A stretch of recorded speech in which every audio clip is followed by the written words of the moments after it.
এটা অনেকের পছন্দ হবে না এই কথাটা, আমি জানি। এখানে অসংখ্য মানুষ আছেন, এটা আপনাদের পছন্দ হবে না। অধিকাংশের কাছে হয়তো আমি এই কথার কারণে অপ্রিয় হতে পারি, কিন্তু কার কাছে অপ্রিয় হলাম, কার পছন্দ হলো না সেটা মুখ্য না। মুখ্য হচ্ছে আমার ইসলাম আমাকে কি বলে, আমার দ্বীন আমাকে কি শিক্ষা দেয়। সেটা যদি অপছন্দেরও হয় সেটাই আমাদেরকে বলতে হবে। আমি যেহেতু এই গ্রামে ছিলাম, এই গ্রামের সাথে আমার সম্পৃক্ততা রয়েছে। এই গ্রামে এক ধরনের অর্থনৈতিক বিনিময় প্রচলিত রয়েছে, যেটাকে আপনারা নাম দেন পত্তন। এটাকে আপনারা যে নামেই ডাকেন না কেন, এটা সরাসরি সুদ। আমার পরিবার সহ আশেপাশে অনেকে আছে এই ধরনের বিষয়ের সাথে সম্পৃক্ত ছিল, কিন্তু আমরা যখন বুঝেছি, আমরা যখন পড়াশোনা করে জেনেছি, আমরা যখন আলেমদের থেকে পরামর্শ নিয়েছি, বিশ্বাস করেন যেই দিন থেকে আমরা এই পথ থেকে ফিরে এসেছি, বরং সচ্ছলতা আরো বেশি প্রশস্ত হয়েছে। কসম করে বলছি, আপনারা জানেন আমার বাবার অর্থনৈতিক অবস্থা, আমার দাদাদের অর্থনৈতিক অবস্থা। যেই দিন থেকে এই জায়গা থেকে আমরা ফিরে এসেছি, আমাদের অর্থনৈতিক যে সচ্ছলতা, আমাদের নিয়ামত সৃষ্টিকর্তা আমাদেরকে যেভাবে দিচ্ছেন, আমরা প্রতিনিয়ত আল্লাহর কাছে অকৃত্রিম কৃতজ্ঞতা প্রকাশ করি। আপনাদের কাছে অনুরোধ থাকবে, এই যে আমরা দেখি টাকা থেকে টাকা বৃদ্ধি পায়, এটা অসংখ্য পরিবারকে নিঃস্ব করে দেয়। আমি নিজে দেখেছি, আমার বাড়ির মধ্যে এইসব বিষয়ে মেল হয়েছে, ছোটবেলায় আমি দেখেছি, বা আমি দেবিদ্বার থেকে আসতাম যখন দেখতাম।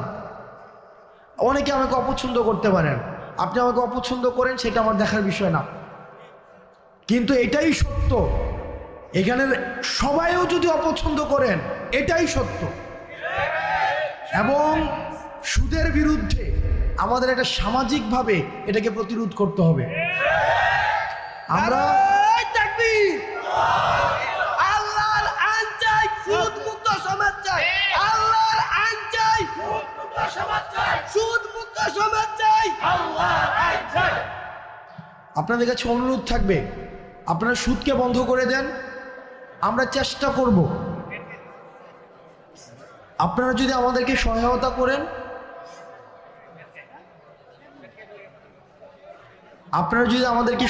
করেন, আমরা আমার জায়গা থেকে চেষ্টা করব সামাজিক যেই ঋণকে সহজলভ্য করা, সামাজিক ঋণ প্রদানকে সহজলভ্য করা। আপনাদের কাছে মনে হতে পারে যে এটা তো একটা মাহফিল। ইসলাম তো পূর্ণাঙ্গ দিন ব্যবস্থা। ইসলাম আমার দুনিয়া নিয়েও কথা বলে, দুনিয়া পরবর্তী বিষয় নিয়েও কথা বলে। আমাদের দুইটারই সমন্বয় ঘটাতে হবে। আমি আমার ক্ষুদ্র জ্ঞানে, আমি যেহেতু সামাজিক সমস্যাগুলো আমার কাছে মানুষ নিয়ে আসে, আমার যেহেতু দৃষ্টিগোচর হয়, সেজন্য আজকে আপনারা শপথ করেন, যার এই ধরনের টাকা বিনিয়োগ রয়েছে পত্তন নামে, সুদ নামে, সেটা আর খাবেন না। আমরা ঋণকে সহজ করে দিব।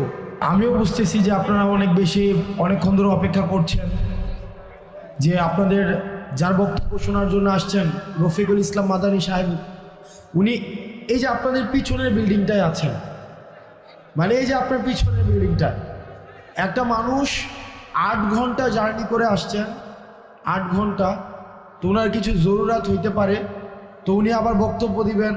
উনি 3.5 ঘন্টা কথা বলেছেন, 3.5 ঘন্টা, যেটা আসলে আল্লাহ ওনাকে রহমত এবং বরকত দিন। এই যে মসজিদটা আমাদের, যেটা 4 বছর হয়েছে মসজিদটা, এই মসজিদে গত 2 দিন আগে আমাদের এই উপজেলার জন্য 5 কোটি টাকা বিশেষ বরাদ্দ দেওয়া হয়েছে। তো ইউনু মহোদয়ের সাথে কথা বলে, এবং দেবিদ্বার উন্নয়ন ফোরাম নামে আমাদের একটি সংগঠন রয়েছে, আমরা এই দুইটার সমন্বয়ে বাকি যেই কাজটা রয়েছে, এই বিষয়টা সুসম্পন্ন করার ক্ষেত্রে আমি আমার জায়গা থেকে সর্বোচ্চ সহযোগিতা করব। আলহামদুলিল্লাহ। বাকি যেই কাজটা রয়েছে, আমরা প্রত্যাশা করি খুব দ্রুততম সময়ের মধ্যে ইনশাআল্লাহ আমরা এই কাজটাকে শেষ করতে পারব। আর আপনারা এখানে যারা আছেন অধিকাংশ মানুষ হচ্ছেন আমাদের আশেপাশের গ্রামের, কেউ হচ্ছেন আমার বাবার বয়সের, কেউ আমার বাবার সাথে চলাফেরা করেছেন, আমাদের চাচাদের সাথে চলাফেরা করেছেন, কেউ আমার দাদার বয়সের, আসছি আজকে অনেকে আমার দাদার কথা বলছিলেন। এই গ্রামের সবাই আত্মীয়, কোনো না কোনোভাবে সবাই আত্মীয়। রফিকুল ইসলাম মাদানী সাহেব উনি আসছেন। আমি আপনাদের কাছে দুইটা জিনিস অনুরোধ করব আপনাদের কাছে। এক নম্বর বিষয় হচ্ছে, আমি যেহেতু এখানে আমার জন্ম এই গ্রামে, আমি এই গ্রামে মাঝে মাঝে, যদিও আমি দেবিদ্বারে বড় হয়েছি, ক্লাস 2তে আমি বাসায় দেবিদ্বারে চলে যাই, কিন্তু দুঃখজনক বিষয় একটা এই গ্রাম সম্পর্কে বা আশেপাশের গ্রাম সম্পর্কে, সেটা হচ্ছে যে আমরা পড়াশোনার ক্ষেত্রে আমরা এই গ্রামের মানুষ বা আশেপাশের কয়েকটা মানুষ অনেক বেশি পিছিয়ে আছি, অনেক বেশি। সেটা হতে পারে কয়েকটা কারণে।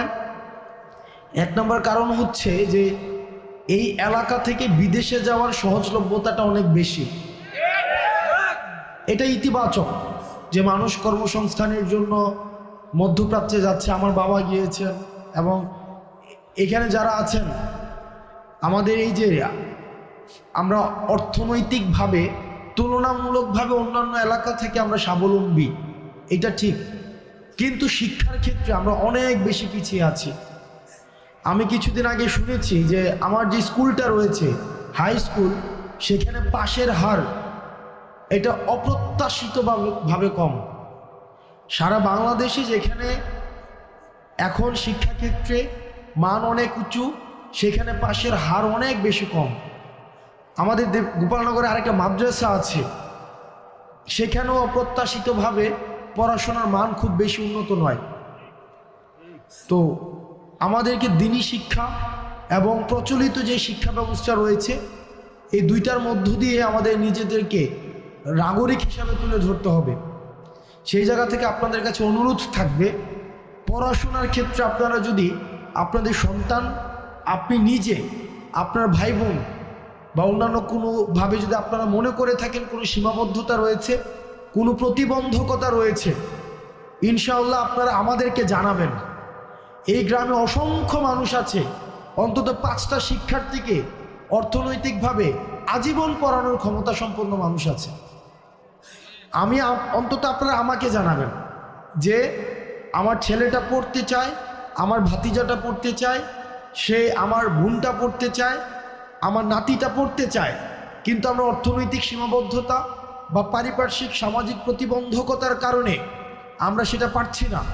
আপনারা আমাদেরকে জানাবেন, আমরা সেটার যথাযথভাবে, আমরা সমন্বিতভাবে, যারা আছেন এখানে, আমাদের সোহাগ কাকা আছেন, এখানে অসংখ্য মানুষ আছেন, এই নাম মেনশন করলে আমার অনেক, এটা লিস্ট হয়ে যাবে, আমি নাম মেনশন করতে চাচ্ছি না।